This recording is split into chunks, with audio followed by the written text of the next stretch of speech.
Doctor Baba Saheb Ambedkar open university.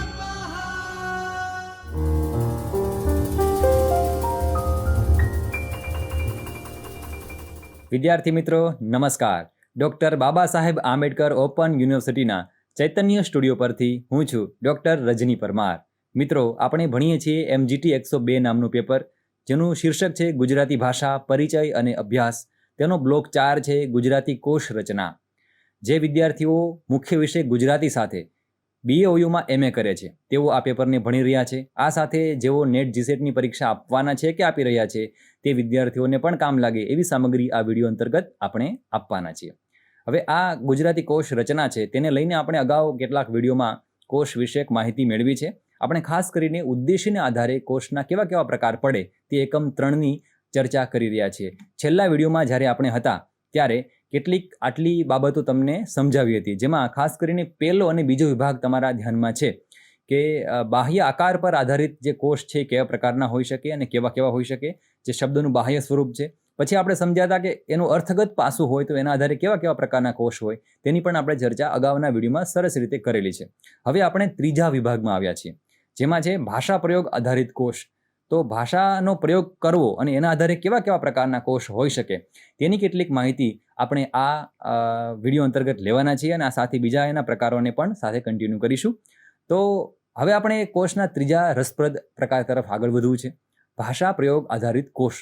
એ વાત ખાસ નોંધો કે શબ્દકોશમાં શબ્દો છે એ તો હોવાના જ છે, પણ શબ્દ કરતાં એના પ્રયોગનું મહત્ત્વ વધારે છે. ખૂબ બહુ મહત્વની વાત છે. આપણે બોલવા લખવામાં રૂઢિપ્રયોગ કે કહેવતો વાપરીએ છીએ. આમ તો 4 જોડણી કોશ છે એની અંદર સામાન્ય રીતે શબ્દોના અર્થ આપેલા જ હોય, સાથે સાથે કહેવતો પણ આપી હોય. જેમ કે મમરો શબ્દ આપ્યો હોય તો મમરાની સાથે એની કહેવત આપી હોય, મમરો મૂકવો. તો આવો રૂઢિપ્રયોગ આપેલો હોય, આવો રૂઢિપ્રયોગ પણ તમને મળે. પણ અમુક કોશ તો એવા હોય કે એમાં આ બધા આવા પ્રયોગો જ હોય, રૂઢિપ્રયોગો હોય, એકધારી કહેવતો જ હોય. તો ભાષા પ્રયોગ, આપણો મુખ્ય મુદ્દો શું છે કે ભાષાનો પ્રયોગ કરો એના આધારે કેવા કેવા પ્રકારના આપણા કોશ હોઈ શકે એની વાત આપણે કરી રહ્યા છીએ. તો વળી ભાષા તો નદી જેવી છે પાછું જુઓ, તેમાં જૂના શબ્દો ઘસાય, નવા શબ્દો ઉમેરાય. તો આવા બધા પરિવર્તનને ઝીલતા જે કોશ આપણે સામે આવે એને આપણે સમજવાના છે, એક પછી એક સમજવાના. એટલે તમારી સમક્ષ પહેલા છે રૂઢિપ્રયોગ કોશ, કે કેટલાક છે રૂઢિપ્રયોગ કોશ કહેવાય. મુખ્ય મુદ્દાને જોશો એટલે મુખ્ય મુદ્દા એની અંદર પેટા છે, એના ઉદાહરણ છે. તો તમારી સમક્ષ અહીં રૂઢિપ્રયોગ અને કહેવત 2 મુદ્દા દેખાય છે. એમાંથી સૌથી પહેલા આપણે રૂઢિપ્રયોગ વાળા કોશની વાત કરવી છે.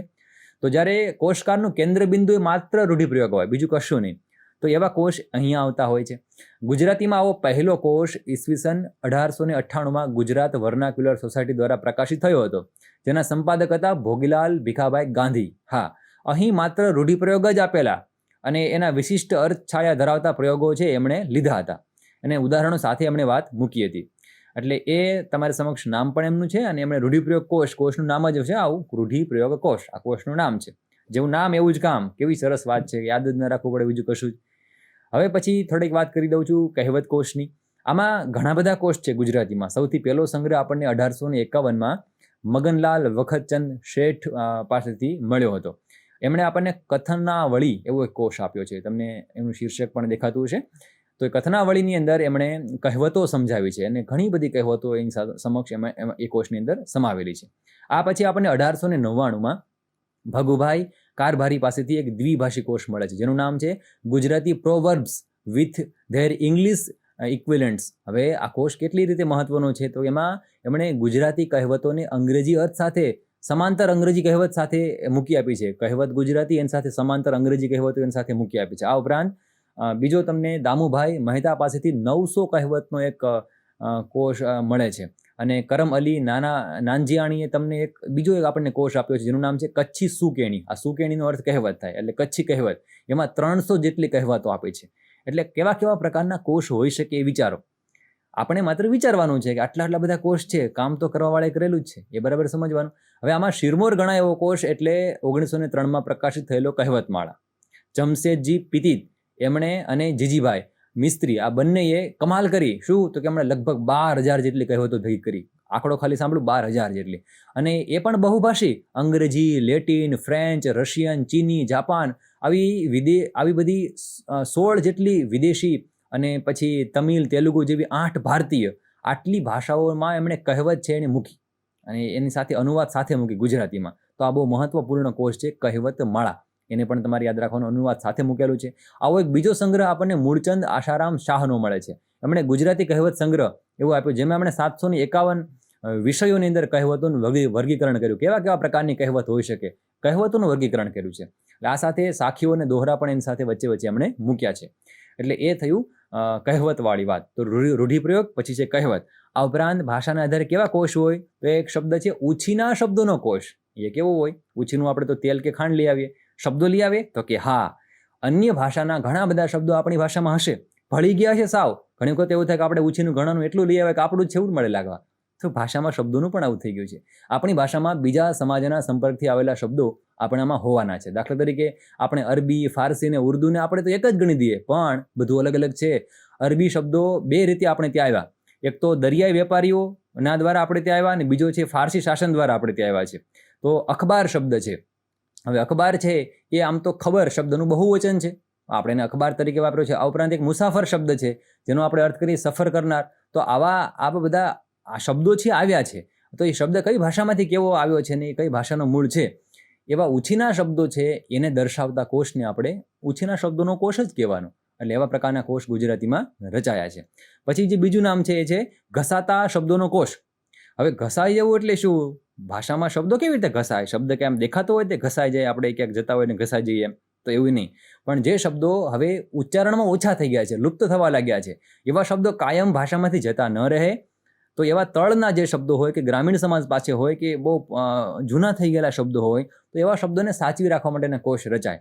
હવે એનું ઉત્તમ ઉદાહરણ છે, તમને અગાઉ ઘણી વખત નામ આપ્યું છે, એ જ છે જૂની મૂડી નામનો કોષ, જે 1980માં સ્વામી આનંદ દ્વારા સંપાદિત થયો હતો.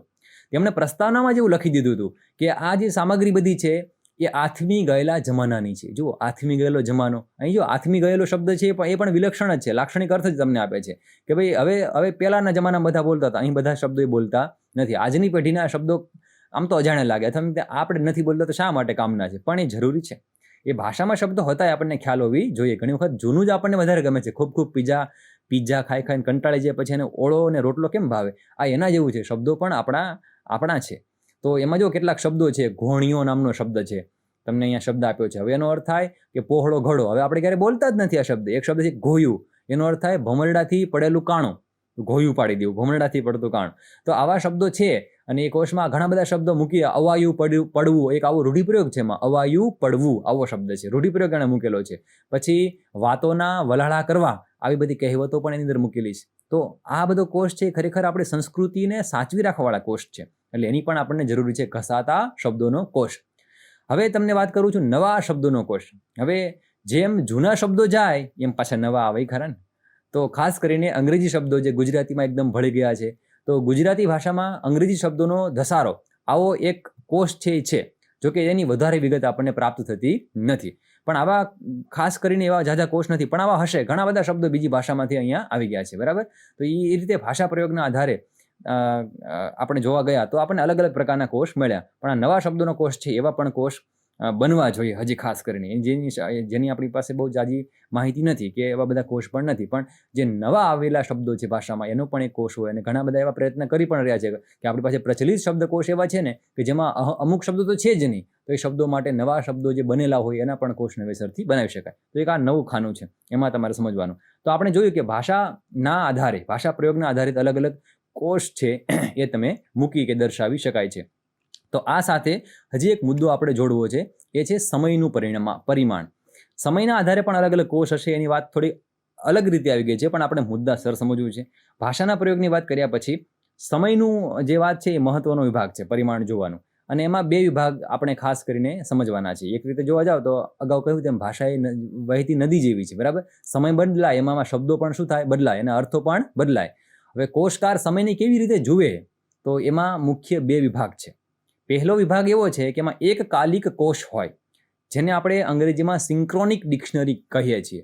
હવે એ નામ પરથી તમને અર્થ આપે છે. એક કાળ એટલે છે કોઈ એક ચોક્કસ સમયગાળાની ભાષાનું વર્ણન કરતો કોષ, એવો અર્થ થશે.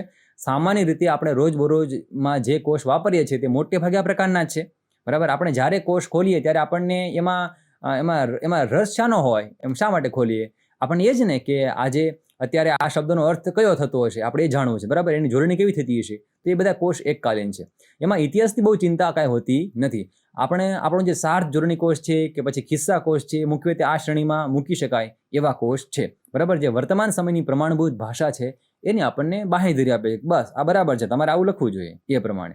બીજા કાલક્રમિક કે ઐતિહાસિક કોષ છે, બરાબર. તો આપણે હવે એને સમજવાના છે. જે એ કોષ છે એ માત્ર શું કરે તો કે અર્થ નથી આપતો, પણ એમાં શબ્દની આખી જીવન કથા આપે છે. શબ્દનો જન્મ ક્યાં થયો, એટલે એની વ્યુત્પત્તિ કઈ છે, એ સંસ્કૃતમાં મૂળ કેવો હતો, પછી ત્યાંથી પ્રાકૃતમાં કેવો થયો, અપભ્રંશમાં આવતા આવતા એ કેવો ઘસાઈ ગયો શબ્દ, આની વાત અહીંયા હોય, બરાબર. જૂની ગુજરાતીમાં બદલાયો, પછી એનો પહેલા અર્થ કેવો હતો અને આજે અર્થ કેવો છે, આ બધી વાત એમાં કાલક્રમિકવાળા કોષની અંદર હશે, જેને ઐતિહાસિક કોષ પણ કહેવાય. એને આખી વિકાસ યાત્રા નોંધવામાં આવે, બરાબર, જેને આપણે વ્યુત્પત્તિ કોષ એવા નામથી પણ ઓળખી શકીએ છીએ. હરિવલ્લભ ભાયણી પાસેથી આપણને એક આવો કોષ મળ્યો છે, ગુજરાતી લઘુ વ્યુત્પત્તિ કોષ, જેનું શ્રેષ્ઠ ઉદાહરણ ગણાવી શકાય એવું એક આ કોષ છે. હવે જો આ બંને વચ્ચેનો ભેદ છે એક વાક્યમાં બરાબર સમજવો હોય તો આપણે એવું કહી શકાય કે એક કાલિક કોષ છે એ શું છે તો કે શબ્દનો ફોટો છે. ફોટો શું હોય તો કે ફોટો જેવા હોય એવા દેખાડે, પણ જે કાલક્રમિક કોષ છે એ શબ્દની ફિલ્મ છે, બાયોગ્રાફી છે, જે તમને આખી શબ્દની સફર બતાવે. એટલે તમને આ એક છેલ્લા વાક્યથી આ બંને કોર્સ છે બરાબર ક્લિયર થઈ ગયા હોવા જોઈએ. તો જુઓ, અહીંયા સુધીની તમને જે ચર્ચા કરી એમાં આપણે કેટલું કામ કર્યું, તો કે જે કોષના પ્રકારમાં ઉદ્દેશના આધારે જે મુખ્ય વર્ગીકરણ કર્યું એમાં અત્યાર સુધીમાં આપણે 4 મુદ્દા સુધી કામ પૂરું કર્યું છે. એટલે એમાં બાહ્ય આકાર અને અર્થગત પાસાની અગાઉના વિડીયોમાં ચર્ચા કરી હતી.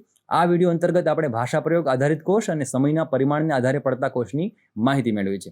હવે પછી આપણે ચોક્કસ ક્ષેત્ર આધારિત કેટલા ઘણા કોષ છે એની વાત કરવાની છે, થિસોરસની વાત કરવાની છે અને જ્ઞાન કોષની વાત કરવાની છે. આ વાત આપણે હવે પછીના એકમના સંદર્ભને લઈને કરવાના છીએ. એટલે આપણા ચોથા બ્લોકમાં જે ચોથો એકમ છે તેમાં આ બધી માહિતી સમાવિષ્ટ છે. એના માટે આપણે મળવું પડે છે નવા વિડીયોમાં. ત્યાં સુધી તમે આટલી જેટલી માહિતી છે એને વ્યવસ્થિત રીતે ફરી તમારા મનમાં ગોઠવવાનો પ્રયત્ન કરશો અને આપણે ટૂંક સમયમાં મળીએ છીએ નવા વિડીયોમાં અને એમાં ચર્ચા કરીશું જે બાકી રહેલા કેટલાક કોષના પ્રકારો છે તેની. તો ત્યાં સુધી મને રજા આપશો અને આપનો અભ્યાસ સરળતાથી પાર પાડશો. આભાર. જય હિન્દ.